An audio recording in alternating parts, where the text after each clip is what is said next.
नमस्कार दोस्तों, मेरा नाम कनकराज। इस वीडियो में जानेंगे साबी नदी के बारे में। दोस्तों, ये नदी अजीतगढ़, नीमका थाना की अरावली पहाड़ियों से निकलकर सापरा, कोटपुतली, बहरोड होते हुए फिर हरियाणा राज्य में प्रवेश करती है। फिर हरियाणा से दिल्ली में जाकर यमुना नदी में गिरती है। ये 300 किलोमीटर एरिया तक बहती है, जिसमें 157 किलोमीटर इसका एरिया राजस्थान में है, 100 किलोमीटर हरियाणा में है, 40 किलोमीटर दिल्ली में है। साबी नदी की सहायक नदियाँ हैं सोता नदी, कृष्णावती नदी, इंदौरी नदी, दोहान नदी और छोटे मोटे नाले भी हैं। ये नदी पहले अपना एक विकराल रूप लेकर बहा करती थी, लेकिन पिछले 2 दशकों से ये नदी में पानी नहीं आता है। केवल मानसून में ही थोड़ा बहुत पानी आता है, क्योंकि अतिक्रमण इतना ज़्यादा हो गया है कि इसका रास्ता डाइवर्ट कर दिया गया है, जगह जगह खड्डे खोद दिए गए हैं। ये नदी अब आपको नहीं बहती हुई दिखेगी, मानसून में भी नहीं बहती हुई दिखेगी। अगर आप सापरा कोटपुतली एरिया से हैं तो आपको दिखेगा कि इस पर कितना ज़्यादा अतिक्रमण हो गया है।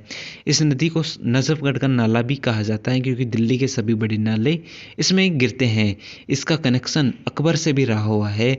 ऐसा कहा जाता है कि बादशाह अकबर ने अपने शासनकाल में इस नदी पर बांध बनाकर इसे रेवाड़ी की तरफ मोड़कर ले जाने का प्रयास किया था, लेकिन वो असफल रहे थे, क्योंकि इस नदी का इतना बहाव तेज था। इसके लिए एक लोक कहावत भी प्रसिद्ध है कि अकबर बांधी ना बंधु, ना रेवाड़ी जाऊं, कोट तला कर निकसूं, सभी नाव कहाऊं।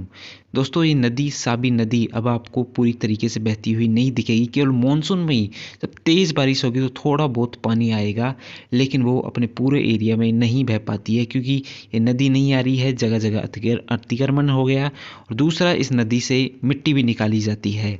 तो ये थी साबी नदी। आई होप आपको हमारी वीडियोस पसंद आ रही होगी, तो इसे ज़रूर से शेयर कर दीजिए। अगर आप इस साबी नदी के कैचमेंट एरिया के आसपास रहते हैं, सापरा, कोटपुतली, बहरोड, तो ज़रूर से कमेंट करना। और आगे की इन्फॉर्मेशन वीडियोस के लिए चैनल को सब्सक्राइब कर लीजिए। नमस्कार।